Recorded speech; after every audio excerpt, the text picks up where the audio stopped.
Sounds good, buddy. Sounds good. Cool. So just hang tight. I'll turn my. Ready.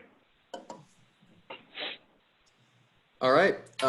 Welcome back, everybody, to our to the Time Equity Spirit Series. I know we took a week or so off there over the holiday, but we're now back to doing these on a bi-weekly basis. And today we have Brian Soto, who has been with us for quite a few years now and handles our, well, he'll go into more description, of course, but he handles a lot of our New York City assets, including our headquarters office building, where actually Jack is based, because you can see the wonderful artwork in the back. As I've done in the past, I'm going to hand this over to Jack to conduct the dialogue, and I do encourage you all to participate either in the chat or the question and answer feature down on your screen. You know, again, this is going to be about, and correct me if I'm wrong, primarily about New York City and what's going on there and what we've been experiencing over the last, 3 to 4 months as it relates to not only COVID, but also, I'm not sure if we're going to touch on any of the other demonstrations that are occurring in New York City and that impact as well. So, Jack, why don't you take it away? I'll disappear and log back in on the other end. All right. Great. Thanks, Alex. Thanks for joining us. And can't start with anything other than thank you to Brian for volunteering to join us this weekend. Not this weekend, this week. I know a lot of people on this call have been joining us for many that we've been doing. So thank you all for staying in the loop. We're going to do our best to kind of give you our insight into what we're seeing today. And there's no better person to do it right now than Brian Soto, who, like Alex said, manages a number of our office properties in Manhattan and around Manhattan. Before we get started, I want to note to everybody, you are on mute. There is a chat box and a Q&A session. You can feel free to type in any questions and we'll try our best to get to them. I can give you a prior warning. Though we would like to know where everything is going, have a crystal ball and know exactly what's going to be the future of all of the different types of assets that we own. We can only bring our expertise and experience and give our best guess and tell you all the different ways it could go and where we stand in terms of being prepared for those. So like I said, there's nobody better to help us with this than Brian. So Brian, thanks a lot. Thanks for gonna start it off. And yeah, absolutely. I'm not sure if I'm the authority, but your words or your kind words are appreciated. Absolutely. So tell us a little bit about what's been going on in terms of occupancy levels in our Manhattan offices. Have our biggest tenants, our larger tenants in some of our major offices fled New York City like so many expect them to? What are you seeing? What have they been telling you? So I'll take it back a step from there and just, go to pre-COVID and where we stood then. From a broader overview, we own and operate, and my team not only, I co-head an acquisitions asset management team. Just for the people who aren't familiar with me, I don't know who the participants are, but thank you everybody for joining. So I co-head an acquisitions and asset management team along with my partner Max Pastor, who is senior counsel at Time Equities. So we not only manage the New York office portfolio, but we also own and operate another about 4.5 to 5 million square feet of office, multifamily, and industrial properties. Our portion of the portfolio is approximately 5.5, 6 million square feet, which is about 20% of the Time Equities portfolio. And we do our best to source acquisitions which are more on the value add side. So that's just a little brief understanding of what we do in our portfolio. So on our other hat, outside the New York City and the 11 states that we're in, I manage the New York City office portfolio, which is comprised of about 1 million square feet of commercial office condominiums.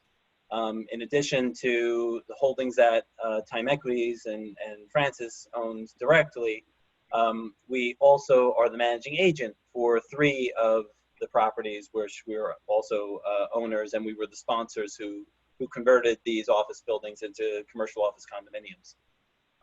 So those buildings are 125 Nathan Lane, 70 West 36th Street in Midtown, and 131 West 33rd Street.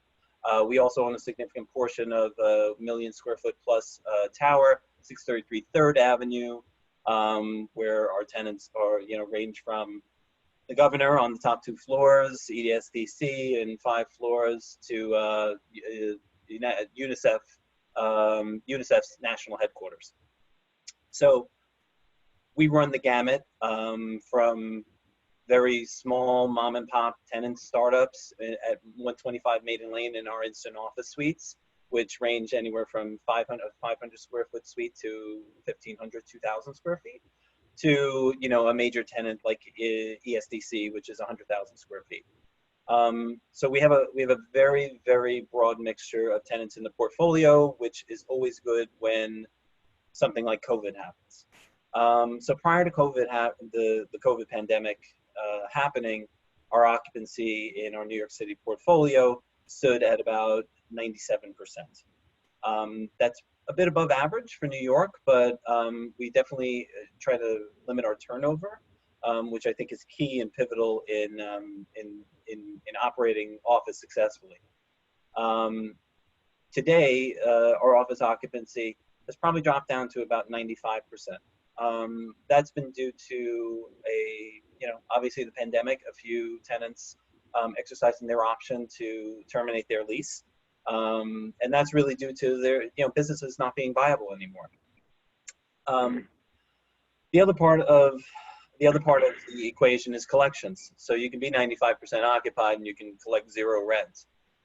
We have been hovering, which, in my colleagues and throughout the industry or in New York City are are all in the same ballpark. We're at about 85% collections, which certainly isn't bad. And I think, and I'm not, listen, this is something that's, is guesswork, but I think the moratorium on evictions has certainly contributed to some tenants not paying. And that extra, 15%, or, listen, maybe some are certainly considering business issues that they have and where their PPE money is being spent. Others are probably saying, you know what, I can kick the can down the road. My business will start getting back up and I'll catch up, by the time the landlord comes and, and courts open back up and evictions are possible. Yeah. And is that, Brian, before you keep going, is that 85% collection rate you mentioned, that's our Manhattan, that's our New York City portfolio? That is our New York City. Or across the board? That is our New York City portfolio. The interesting fact is, in our holdings outside of New York City, where we're in, 4 different states have office properties, we're at 99% collections. An interesting thing to see, but obviously many of these states that we're in have no moratoriums on evictions. We also have places that we have a couple of buildings, one specifically in Belcamp, Maryland, the Water's Edge corporate campus, which is about a 350,000 square foot Class A office complex, which is right next door to a major Army base, and all of our tenants are related to government contracts, and they're all necessary operators to keep things going. So, listen, their business is running, the government's still paying their money and they're paying their rent. But it is interesting to see the difference in the New York collections as compared to our portfolio outside New York. Right. And I think it's important to note that the properties that we own, the office properties specifically in Manhattan and New York City area, are typically properties that we purchased, 2-3 decades ago, whereas lately we've seen the value in the acquisitions outside of major cities in suburban areas. And I think that's becoming very clear today, is that when you look at the outside of Manhattan, rent collections, they're performing very, very well. So I think that's kudos to you guys. And the suburban markets are performing very well too. And, we've even seen a significant amount of lease activity through COVID. We recently signed a 12,500 square foot tenant down at this property in Maryland, in COVID. Mhm. So, Yeah. there's, we've struggled to buy office at the cap rates and pricing that has been consistent with the market in the past, 6-7 years. You're 100% correct. A lot of the holdings, Francis has owned Maiden Lane for more than 20 years, I believe, and most of the other New York assets the office assets that we've purchased have been we've owned at least for a decade. And Right. 5550 has owned for, I'm not even sure, I think it's 40 plus years. Right. So that's great. Well done. So looking forward now, that's kind of a really good update on what our portfolio looks like. Now fast forward to today. What are we doing as a landlord in this COVID environment? What kinds of updates, upgrades, changes are we making? Where are we getting the suggestions from? And how big of a change are we making throughout the portfolio? Yeah, so I'll take a step back to that first week or so. Sure. in March, when all of a sudden the impacts of COVID-19 were evident, and the city, the state, and pretty much the entire country was changing course and understanding the severity of the situation. I scrambled along with all my property management team in New York to kind of put together a plan to make sure that we are able to maintain the properties, because obviously we have essential uses at every single one of our assets, and we need to make sure that we maintained our engineering staff, keeping the buildings open, security, cleaning. All these things needed to be put together into a cohesive fashion in a matter of a week. It was, and we're not the only ones who had to scramble to do this, and there's a lot of other people with much larger portfolios that had to do the same, had to take the same measures. But with our management team, in Maiden Lane and 33rd Street and Fifth Avenue and 36th Street, we were able to get a cohesive plan together to operate the buildings. Going forward, as things have started to open back up and the city was open back up, we've just pretty much followed CDC guidelines and best practices that are being seen in the industry. One of the interesting anecdotes I'll tell is that during this time, I think I probably get 2 to 3 emails every single day from some snake oil salesman selling some new product that is going to keep your building safe. And obviously our head of sustainability, Elena Ashkenazi, who's been instrumental in helping us set up our programs for our building, and I'll give her a shout out because she's done a terrific job in assisting us. I would send her something and say, Elena, do you want to take a look at this? And she'll come back and say, this guy's crazy. This is not viable. So what we really have stuck to were programmatic changes that are proven to be helpful just as much as wearing a mask and social distancing are. So the couple of upgrades we're doing, and obviously high touch surfaces, is the spray on disinfectants and things of those natures. Consistent increased cleaning with wiping down of those high touch surfaces as well multiple times during the day. In our office suites, personally at 120 at 55 Fifth Avenue, we've created, as you could even probably share your partitions that are around there at some point. But we've implemented, plexiglass partitions in between places where you're incapable of social distancing between your colleagues in the bullpen areas. Those same goes for our front desk or security desks. Implementing the measures where everyone has to wear a mask when walking in a public common area.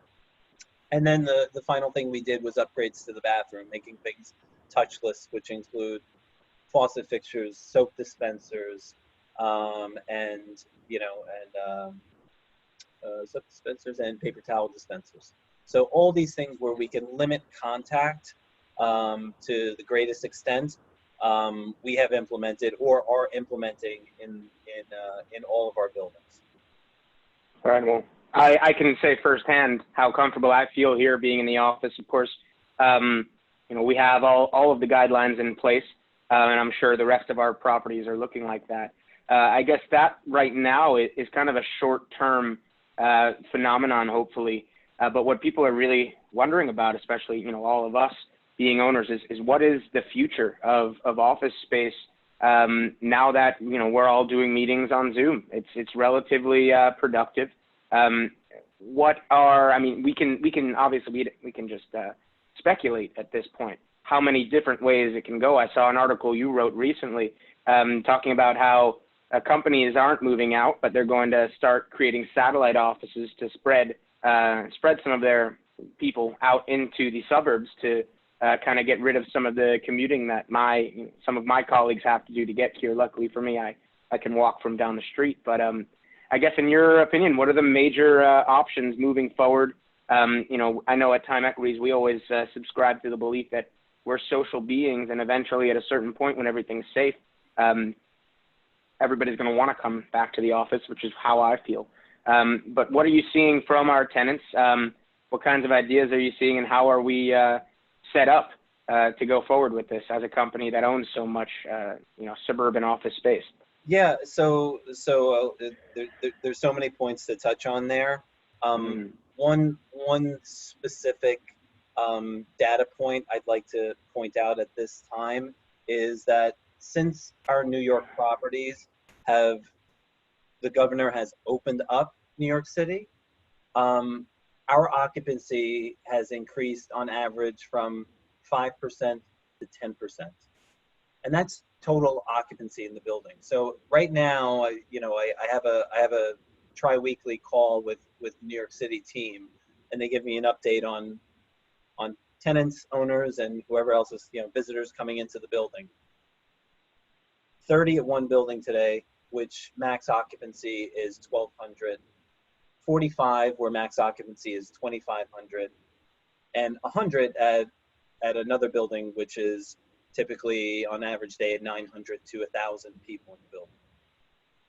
Wow. People are not coming back as quickly as I think a lot of office owners would hope. The capability to work from remotely, and this was really, I'll give you my personal perspective. I travel a lot, either visiting properties we own or new assets that we're looking to acquire. So I'm typically on the road at least one day a week, looking at probably something new, and probably another day a week visiting one of our properties for various numbers of reasons. I find working from remotely in many ways to be easier. My commute is much shorter, as are many of us. There's a big difference from hopping in the car, driving down to the Metro North, getting on the Metro North, getting off the Metro North, getting onto the 456, walking 5 minutes to the office, waiting for the elevator. Here, I go from my cup of coffee in the kitchen, go back upstairs and start my day at 7:30, 8 o'clock in the morning, whereas I could be starting at 10 o'clock in the office when having to travel to New York City. Sure. So I do see that I do think there's going to be a fundamental change with the way people work remotely. Francis had circulated on one of our Monday town halls. He had circulated later on that article that he read with Gensler about the percentage of people looking to get back into the office, how many want to work part-time, maybe a day or two remotely from home, and then people who the percentage of people who don't mind working remotely fully. Obviously, you have to be very capable, and your home environment has to be conducive to working from home. One of my analysts, TJ, who's in a 4-bedroom share with 4 other gentlemen in their mid-20s, Do you want to be stuck in your bedroom, sitting on your bed all day, underwriting and making phone calls? It's not feasible, for the people Right. who have the capability of either having already a home office or creating one. Very helpful. I was actually, we had an insurance incident at one of our properties that I had to address yesterday in Connecticut. And I met with the claims adjuster, and we were kind of catching up, and we know each other for many years. And I said, how's working from home for him? Because I know he has two little ones, and he lives in a high rise in Hoboken. And he said, Brian, he's like, I try to get out of the house as much as I possibly can. So it has your work environment, whether it be in the city, in the office, or the suburbs, or at home, it has to be conducive. It has to be conducive to being able to successfully perform your job. Talking about kind of going forward, where I think things are going to be. I've had more than a few calls previously. I've been time equities about 6.5 years. Previously, I worked for a real estate private equity fund out in Jersey, where we bought probably 2.5 to 3 million square feet of suburban office in Bergen and Monmouth County when I was there. I had calls from many people who knew me from my days in Jersey, who said, "Hey, Bri, we're looking for some satellite office. Do you have any space available? 1,000, 2,000 square feet where we can just set up shop for people, who don't want to commute from the city, from Morristown, or they're coming up from as far out. We have people as far out as Pennsylvania and making that commute on the bus. And do you have anything closer to Philly that we can come in and lease?" And not like short-term setting up shop, but more of a long-term play for the exact cases where maybe you don't want to work, maybe you don't want to have that full commute into New York City per se, but you're able to still have an office presence and actually be in the office environment. Like you said, we're all social people. I definitely miss seeing everybody. It's nice to see everybody on Zoom. Our internal, my internal team, it's a 10 o'clock standing meeting every morning, and we sit on Zoom and catch up and, set our agenda for the day and what needs to get done. But, there's nothing like actually being in your office and being in the office environment and the whole dynamic that comes with that and the social aspects of it. That can't be recreated on Zoom, and it can't be recreated remotely. So I do think there'll be a change. To the extent that there's a flight from the city, and I'm not just talking about New York City, I'll talk about all the urban cores, San Francisco, LA, Chicago, Atlanta. I don't foresee it. As far as occupancy going back, that's going to be an interesting dynamic. I'm sure you can share right now how many people are on the 15th floor. We could probably count them on maybe not just both of my hands, but probably on our four hands combined. When typically we have 65, I think, 70 people on the floor. Mm-hmm. So, and listen, that's due to some dynamics of that have not been able to be addressed. We don't have a vaccine. People don't want to, and this is my team, and we've spoken about this ad nauseum, between all the groups in the office. People don't want to get on the subway.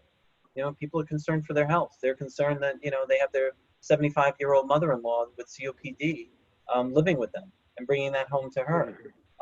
So until this pandemic is under control, I think we're going to see occupancy creep up incrementally, but we're going to be nowhere near where we were pre-COVID, which is full occupancy.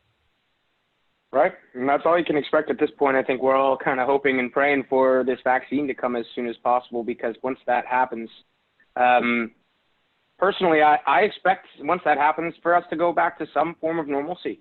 Though we all have to be prepared for the fact that we now know this is possible. We all thought we were better prepared, and we now know that things like this can happen, and it's helpful to have a team that's so nimble and mobile, at least like your team is. How quickly you guys responded to this epidemic was really incredible from all of our perspectives at TEI.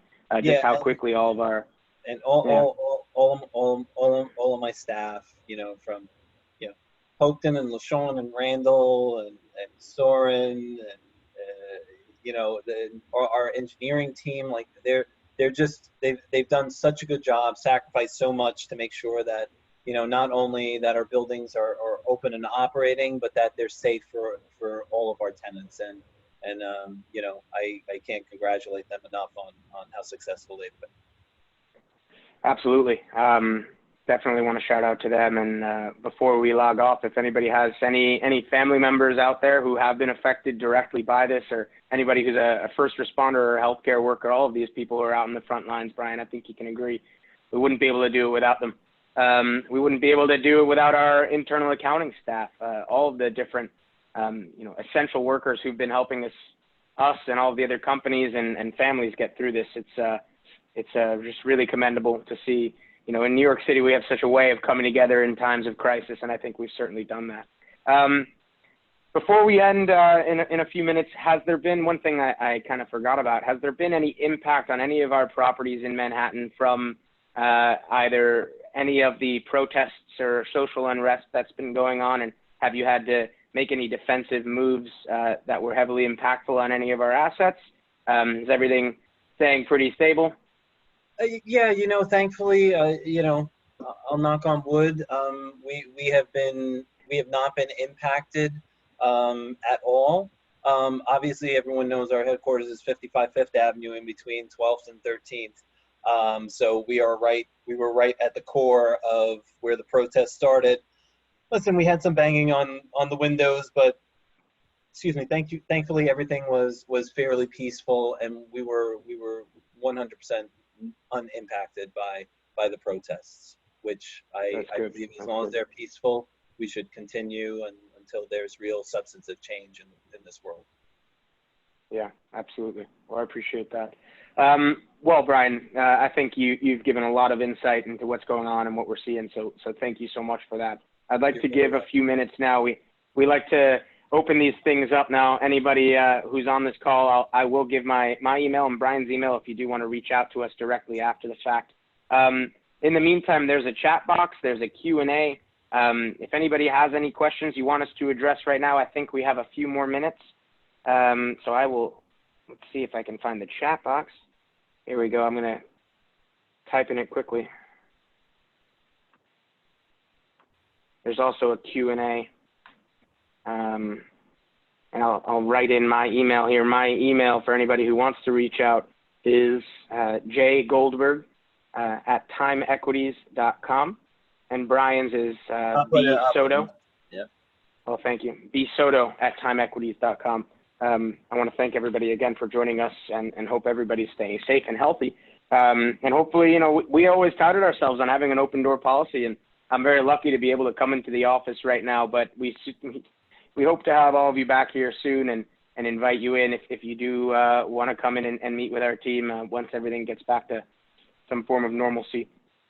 My team and I are starting to come back into the office. Luckily for us, we each have our own ways of getting here. We're not too impeded. But other than that, Brian, you sent that to me. Oh, I'm sorry, Jack. I got it. I will. That's okay. Thank you. There you go. All right, everybody. Well, I'm not seeing any questions come up.